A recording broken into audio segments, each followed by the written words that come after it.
I stared at my phone, my coffee growing cold beside me as I scrolled through Amanda's Instagram feed.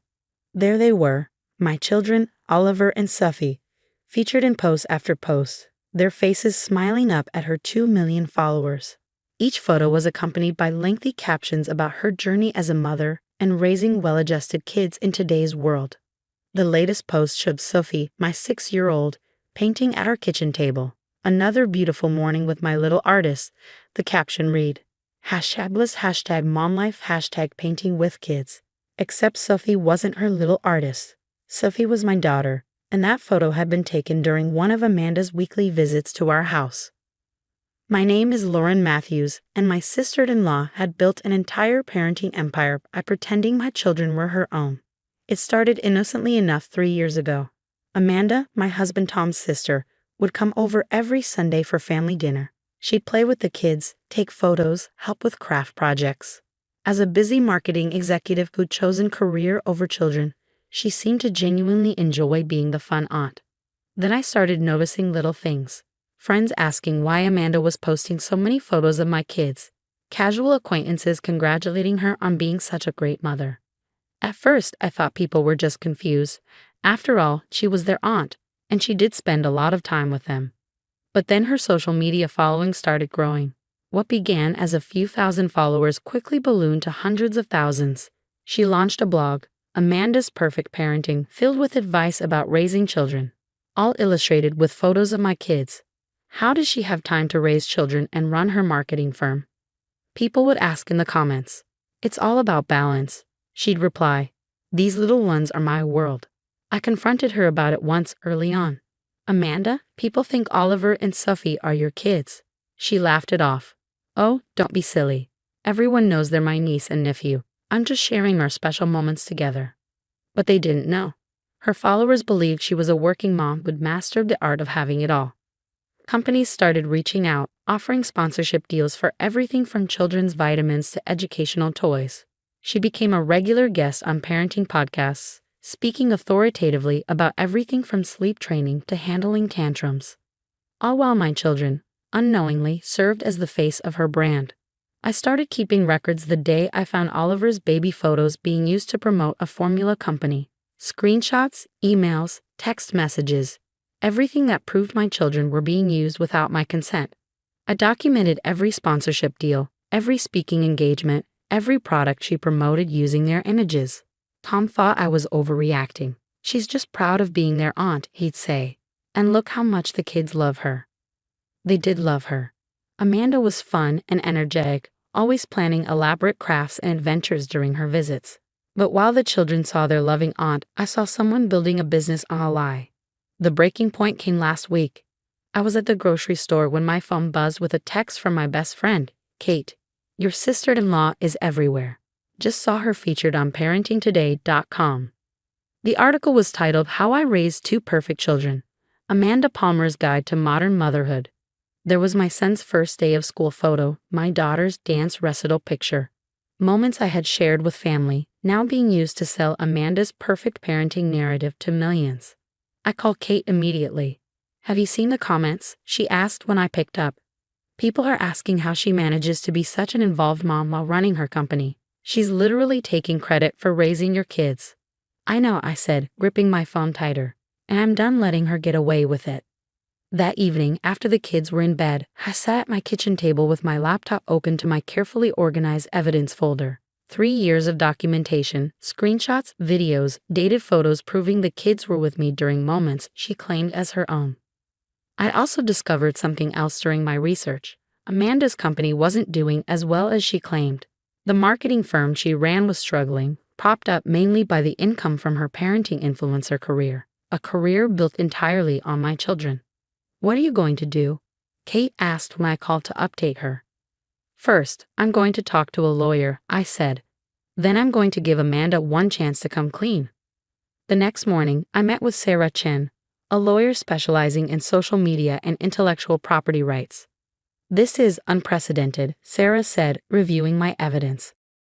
She's effectively created a false identity using her children as props. The sponsorship deals alone could be worth hundreds of thousands of dollars. Can we stop her? Sarah nodded slowly. We can do more than stop her. We can force her to return every penny she's earned using your children's images. Plus, there could be significant damages for misappropriation of their likeness. I thought about Amanda's followers, all those parents taking advice from someone who'd never actually raised a child. I want her to tell the truth. Her followers deserve to know they've been lied to. That could destroy her career, Sarah warned. She destroyed her own career the moment she decided to use my children to build it. As if on cue, my phone buzzed with a text from Amanda. Coming over Sunday as usual. Have a fun craft planned for the kids. I showed the message to Sarah. She has no idea I know everything. Perfect, Sarah said, pulling out some papers. Let's make sure we have everything in order before you confront her. The next few days were a blur of legal preparations and evidence organizing. I told Tom what I was planning, showing him the full scope of his sister's deception. He was stunned. All this time, he asked, scrolling through the documentation. She's been profiting from our kids? Not just profiting, I said. She's been living a complete lie. And it needs to stop. Sunday arrived bright and clear. Amanda showed up at our door at her usual time, carrying bags of craft supplies and her ever-present phone. Where are my favorite little artists? She called out as she breezed into the house. They're not your little artists, I said quietly. They're not your anything, Amanda. She froze, turning to look at me. What? I gestured to the dining room table where my laptop was open to her parentingtoday.com feature. We need to talk about how you've been using my children to build your brand. Her smile faltered but didn't quite disappear. Lauren, you're being dramatic. I just share our family moments. No, I cut her off. You share my family's moments and pretend they're yours. You've built an entire career claiming to be something you're not. I never explicitly said. Really? I opened my laptop and started playing a video, her latest podcast interview. Her voice filled the room. As a working mom, I've learned that quality time with my kids is what matters most. I stopped the video. Want to explain how they're your kids, Amanda? The smile finally dropped from her face. I can explain. Yes, I said firmly. You can, and you will. But first, you're going to sit down and listen to exactly what's going to happen next. Amanda sank into a chair, her perfectly curated confidence crumbling. Lauren, please, my followers. Your followers deserve the truth, I said, opening my evidence folder. Let me show you exactly what I have. For the next hour, I laid it all out. Every false claim, every misused photo, every sponsorship deal she'd secured using my children's images. I showed her the legal documents Sarah had prepared, explaining exactly how much trouble she was in. The companies you partnered with, I said, pulling up contracts. They paid you to promote products using your supposed experience as a mother. That's fraud, Amanda. Criminal fraud. Her face had gone pale, her hands twisting in her lap.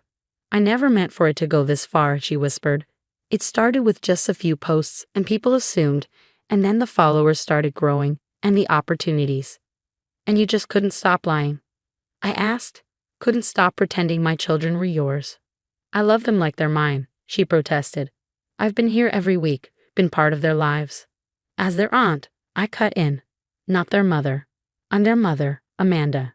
I'm the one who's been here every day, not just for the Instagram-worthy moments, but for the tantrums and the sick days and the middle-of-the-night nightmares.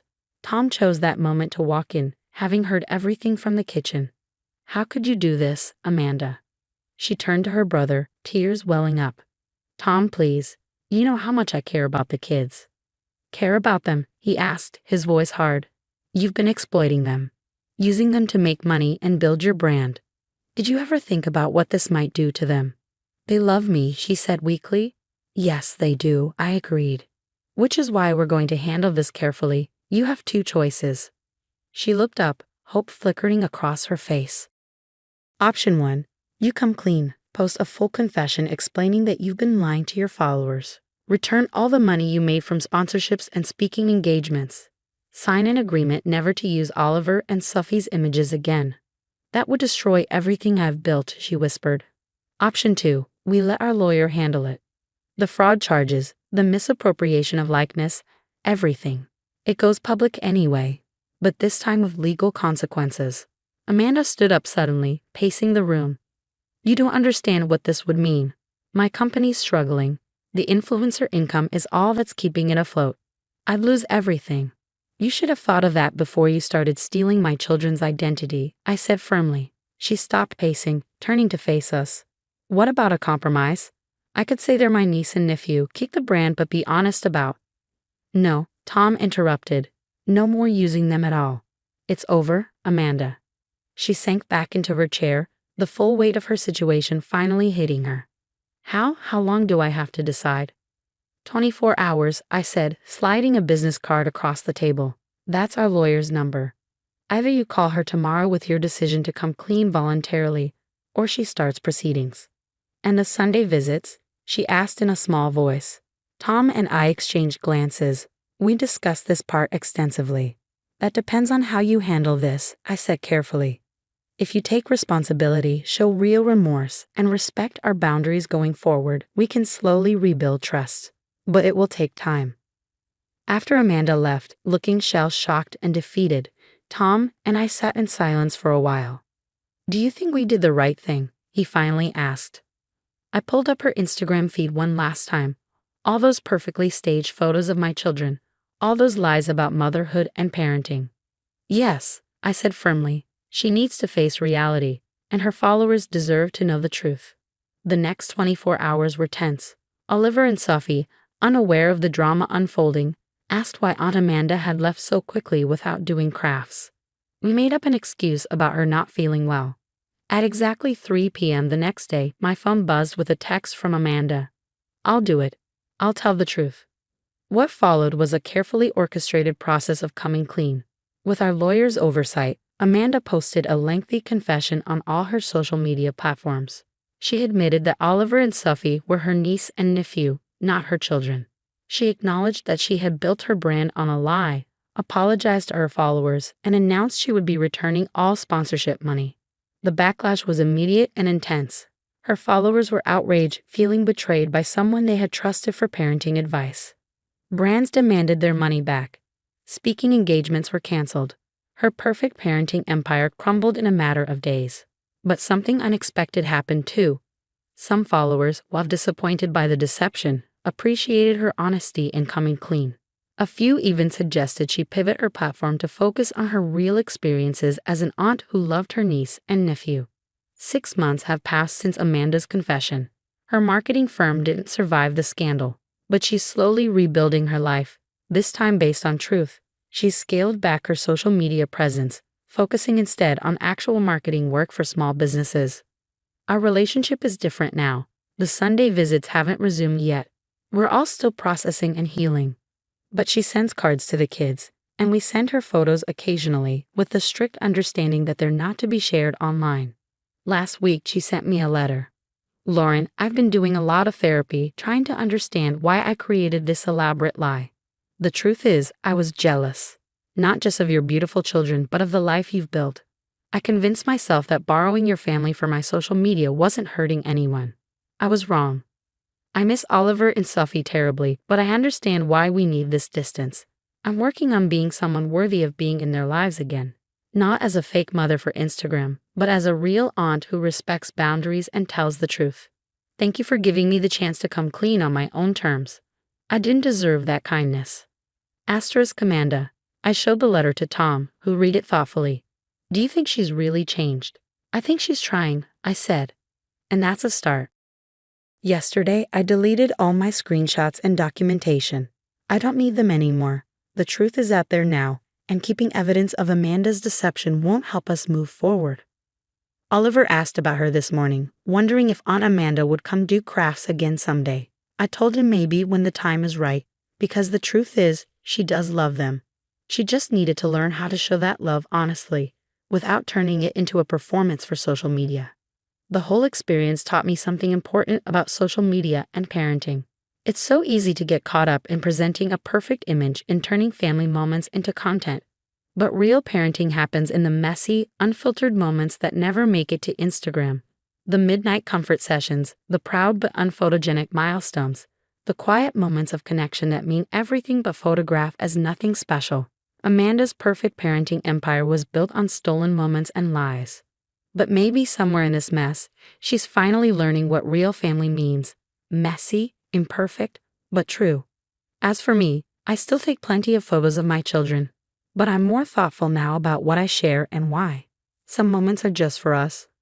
Perfect in their privacy, beautiful in their authenticity. And that's worth more than all the Instagram followers in the world.